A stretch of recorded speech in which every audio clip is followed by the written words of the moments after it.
Hi everyone, welcome back to Machine Learning Week 9. Today we're covering deep learning, and before we do that, let's do the usual and recap what we did last week and project forward to what we're going to do this week, both in class and post-class. Last week we introduced the idea of a neural network.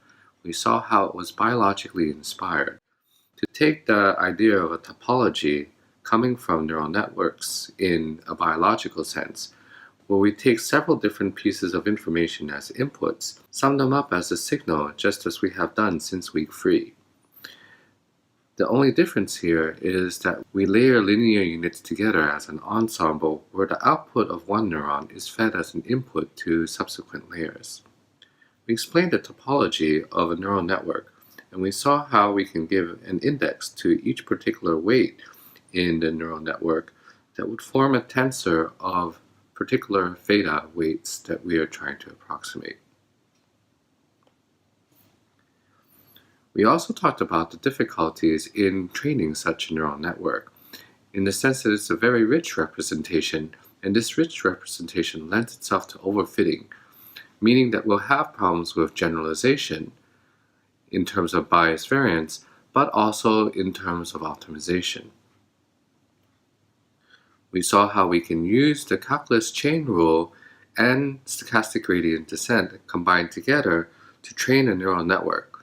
There's a technical name for that, and that's backpropagation, meaning that we take the loss from the back of the network where the result is calculated and propagate it backwards until we get to the inputs. We saw that weight decay was L2 regularization that we could perform on a neural network for regularization. And we had in-class practical experience on using PyTorch to train the algorithms.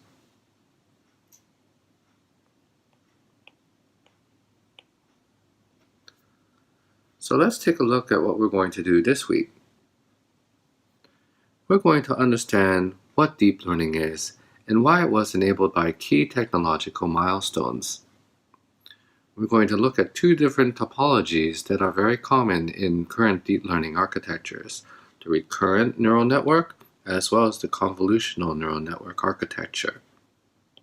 These are known as RNNs and CNNs respectively. As we already alluded to, training a deep neural network can be tricky, and one of the big milestones that we have achieved as a field in machine learning is to understand how to deal with large networks, which have a lot of weights. We optimize using dropout, pre-training layers, and we use a better activation function that's simpler to compute. We're also going to look at embeddings as a method to incorporate prior knowledge that can be tuned and represented as a hidden layer in the network. And again, as always, in our in-class session, we're going to have a chance to construct deep neural networks using PyTorch.